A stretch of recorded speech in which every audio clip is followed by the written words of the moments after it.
नमस्कार दोस्तों। मुंबई के पास ठाणे में 2 दिन पहले 8 करोड़ से अधिक के 2000 के नोट पकड़े गए। वो नकली नोट थे।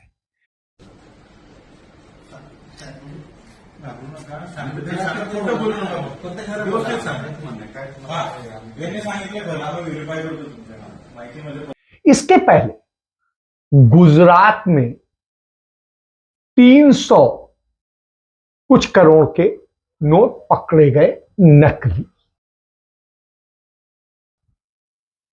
अब आप समझ सकते हैं कि इस तरीके से तो जो हिंदुस्तान के अंदर आरबीआई का डाटा कहता है उसके मुताबिक 1.5 लाख करोड़ से अधिक के नकली नोट पकड़े जा सके हैं जो बैंकिंग सेक्टर।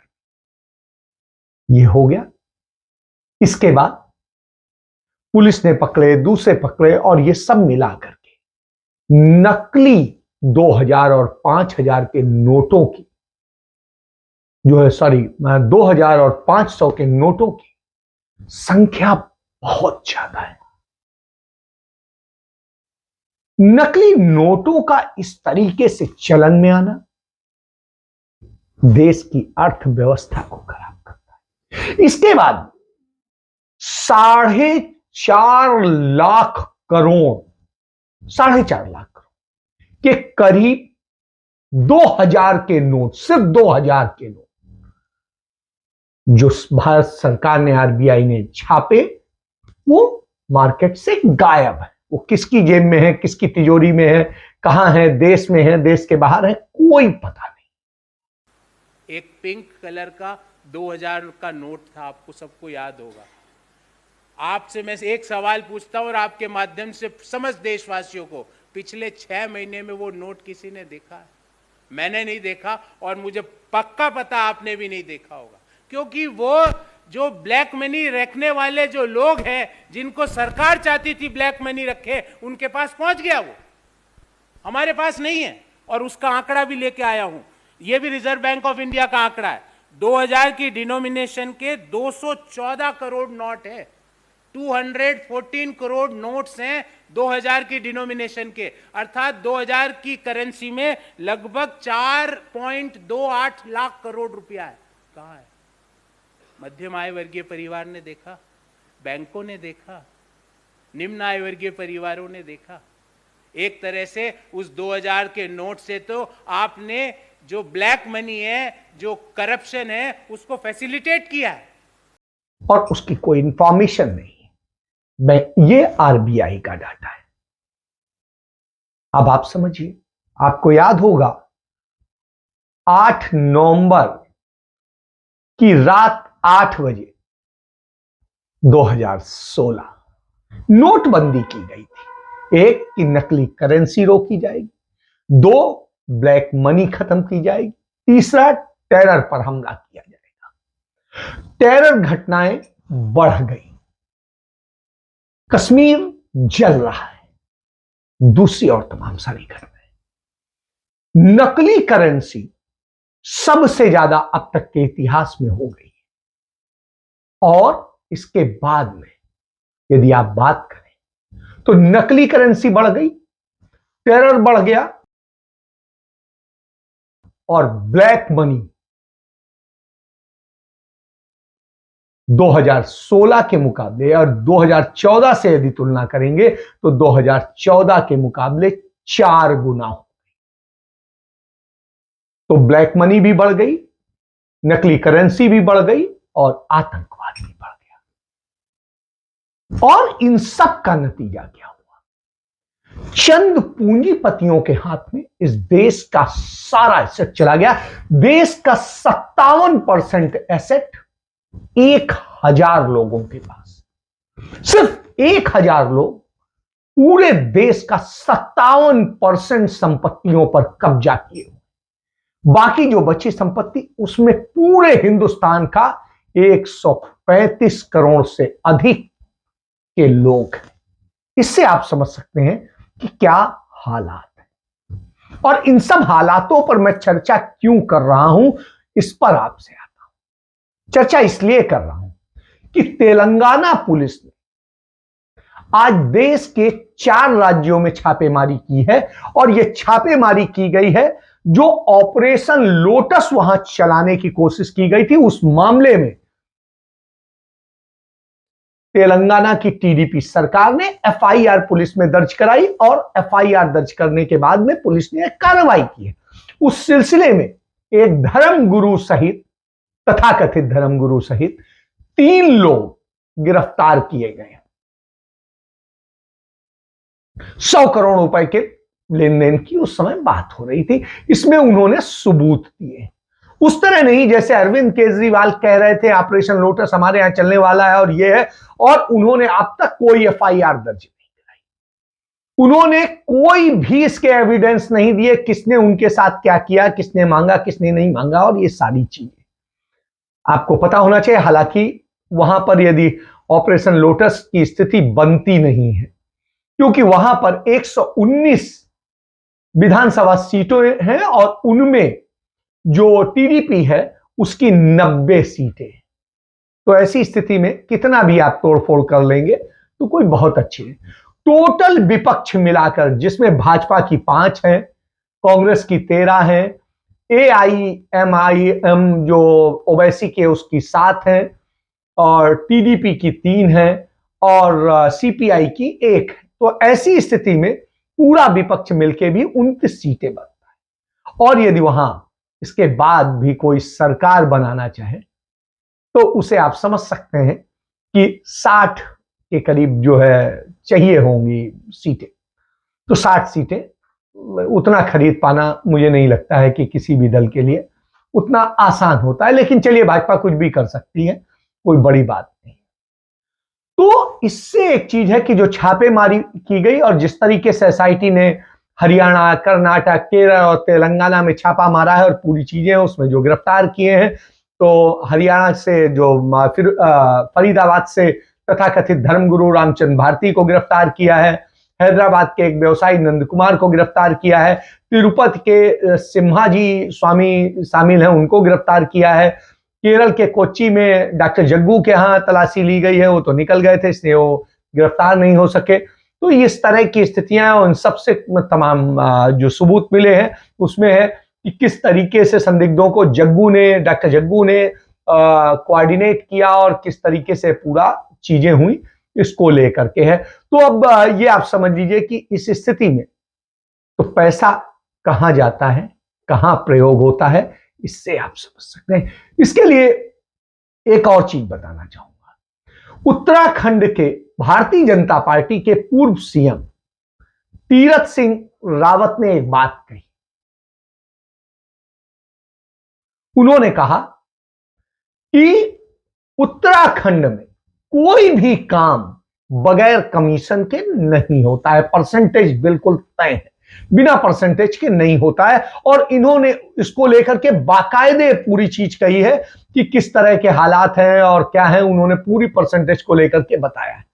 अब आप समझिए कि पूर्व मुख्यमंत्री भारतीय जनता पार्टी का, वो कह रहा है बगैर कमीशन खोरी के कुछ नहीं होता है, और यह स्थिति है। उन्होंने कहा कि यूपी में काम करवाने के लिए 20% तक का कमीशन दिया जाता है, और तो यूपी में 20% उन्होंने बताया, और अपने यहां जो उत्तराखंड में है उन्होंने 30% कहा।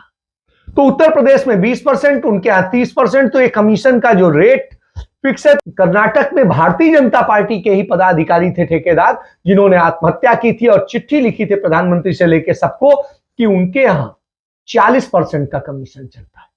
तो जो राहुल गांधी बार बार कहते, आज अगर नरेंद्र मोदी जी कर्नाटका में आकर भ्रष्टाचार की बात करें, जो सरकार 40% सरकार मानी जाती है, कर्नाटका में आकर अगर नरेंद्र मोदी स्टेज पे कहे कि मैं भ्रष्टाचार से लड़ना चाहता हूं, तो शायद पूरा कर्नाटक हंसना शुरू कर देगा। पूरा कर्नाटक कहेगा कि ये क्या बात कर रहे हैं। देश की सबसे भ्रष्ट सरकार कर्नाटक में है, 40% सरकार है। कांग्रेस पार्टी ने नहीं कहा, कॉन्ट्रैक्टर्स कह रहे हैं, और प्रधानमंत्री आके कहता है कि मैं भ्रष्टाचार के खिलाफ लड़ना चाहता हूं। तो ये तो मजाक है कि ये 40% के कमीशन की सरकारें हैं। उत्तराखंड के अलावा हरियाणा में भी ये सवाल उठ चुके हैं, हिमाचल में भी उठ चुके हैं, कर्नाटक में भी उठ चुके हैं, गुजरात में भी उठ चुके हैं। तो जहां जहां डबल इंजन की सरकार है वहां कमीशन भी डबल हो गया। तो कमीशन के जो पहले आरोप होते थे कि 10% लग रहा है, 5% लग रहा है, 2% लग रहा है, अब स्थिति यह है 30 से, या इन्हीं की मान ले तो 20% से लेकर 40% तक भाजपा नेताओं के ही मुताबिक मानना, तो 20 से 40% जो है कमीशन दिए बिना कोई काम नहीं होता है। तो इस दिशा में, इस स्थिति में जब खड़ा है, तो ये सब पैसा आकर के यूज कहां होता है? यही पैसा शायद आकर के यूज होता है ऑपरेशन तथाकथित, जिसे लोटस कहते हैं, ऑपरेशन लोटस, जिसे कांग्रेस पार्टी ऑपरेशन कीचड़ कहती है, उसमें इस्तेमाल होता है। और यही वजह है कि काला धन का जो इस्तेमाल करने वाले हैं उन पर कोई कार्रवाई नहीं होती। आपने देखा कि किस तरीके से एसबीआई ने जो चुनाव बॉन्ड छापे हैं उनमें 1-1 करोड़ रुपए के जो बॉन्ड थे वो सबसे ज्यादा छापे गए, यानी 10,000 करोड़ रुपए का खेल तो ये सीधे सीधे। तो आप समझिए कि चुनाव में किस तरीके से पैसा ये झोंका जा रहा है, और इसका कोई चूंकि हिसाब नहीं है, तो ये ब्लैक मनी है, व्हाइट मनी है, कौन सी मनी है, क्यों है, और इतनी बड़ी रकम, तो इस दशा में खड़ा है।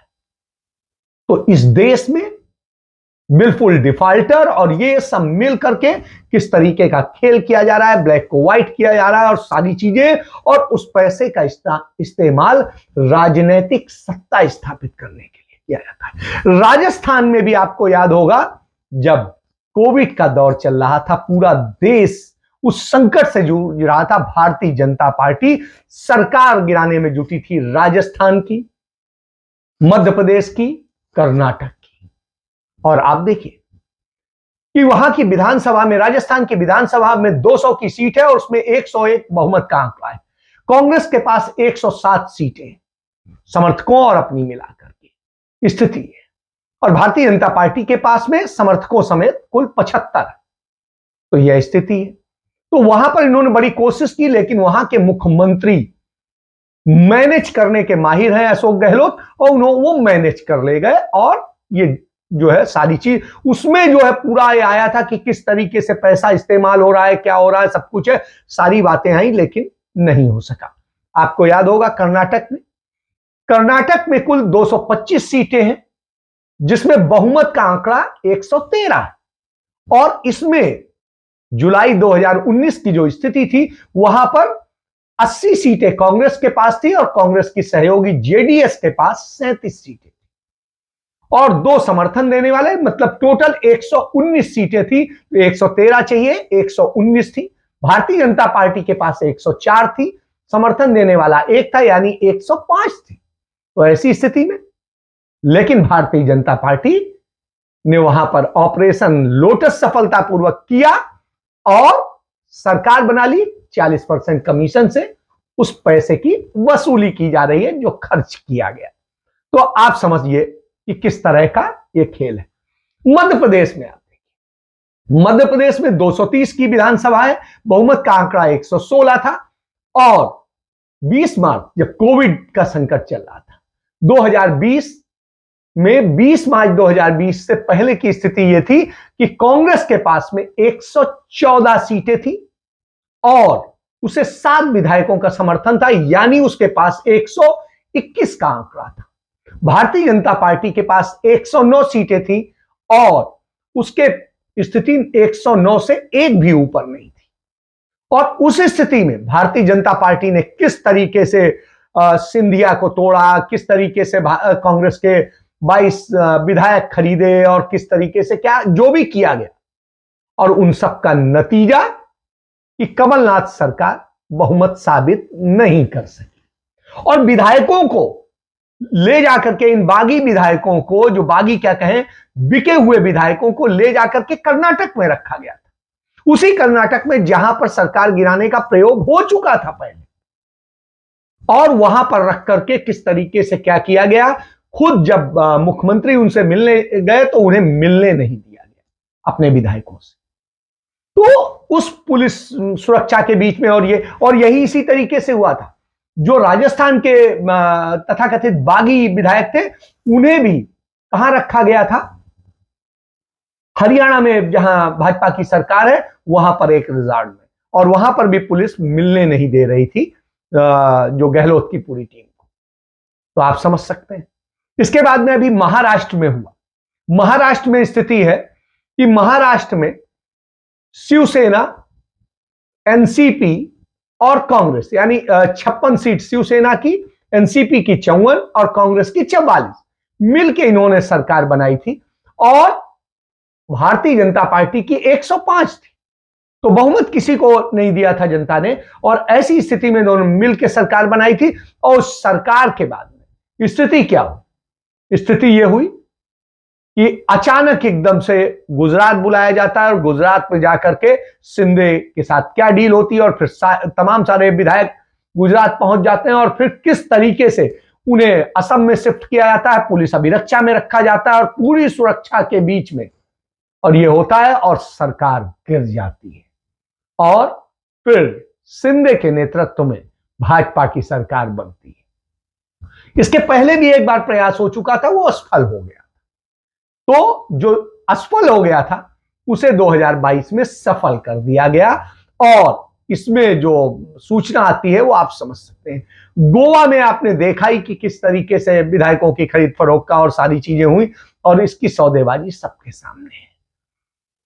आम आदमी पार्टी ने दिल्ली को लेकर भी और पंजाब को लेकर भी, हालांकि वहां पर भारतीय जनता पार्टी की यह स्थिति नहीं है कि वो सरकार बना सके, वही स्थिति जैसे तेलंगाना में, तो इन तीनों जगह। लेकिन इसके बाद में झारखंड में हुआ।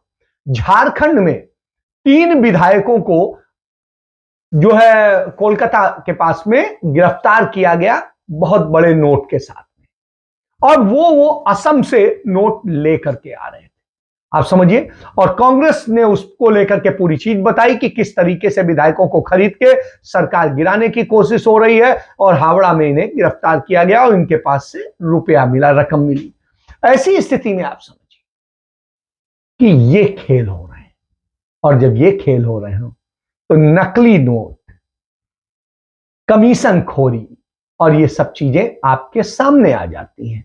और ऐसी स्थिति में ही आता है कि आखिर किस तरीके की स्थितियां चल रही हैं, कौन है इसके लिए दोषी, कौन है, क्या है, इनको समझने की जरूरत है। भारत की रेटिंग दुनिया में लगातार गिर रही है। कल मूडीज ने किस तरीके से भारत की रेटिंग गिरा दी कि हां, भारत की अर्थव्यवस्था बर्बादी में जा रही है, सब कुछ हो रहा है तो भारत बर्बादी में जा रहा है, सब कुछ है, नफरत में झोंका जा रहा है, और ऐसी स्थिति यह हो रहा है।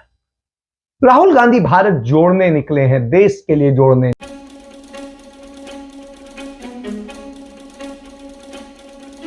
हाय, आई एम सुशांत। आप लोगों ने एज एन एक्टर मेरा काम देखा होगा। जहां भी मुझे लगता है लोग देश और समाज की भलाई की बात कर रहे हैं, I feel it's my responsibility to go and stand there and support those people, चाहे वो किसी भी पार्टी से हो। नफरतें तो हर कोई बांट सकता है यार। तो ऐसे टाइम में बहुत ज़रूरी हो जाता है कि अगर कोई प्रेम की बात कर रहा है तो उसके साथ खड़ा होना बहुत ज़रूरी है। हमारी इंडस्ट्री ने तो अच्छे अच्छे गाने दिए, उस समय बड़े कॉर्नी लगते थे ये गाने, बट आज देखता हूँ तो इतने खूबसूरत लगते हैं कि आपस में प्रेम करो, देश प्रेमी हो, नफरत की लाठी तोड़ो, लालच का खंजर फेंको। अंग्रेजी में एक वो कहावत है ना, पहले लोग आपका विरोध करेंगे, फिर आप पर हंसेंगे, और अंत में आपके साथ शामिल हो जाएंगे। आई थिंक इंडियन पॉलिटिक्स में राहुल उसका जीता जागता उदाहरण है। उसका जितना मजाक उड़ाया गया, जितना माहौल उड़ाया गया, कभी परिवार को लेकर, माँ के नाम को लेकर, पर वो बंदा टूटा नहीं, वो चलता रहा, और आज वो आदमी लोगों को जोड़ रहा है।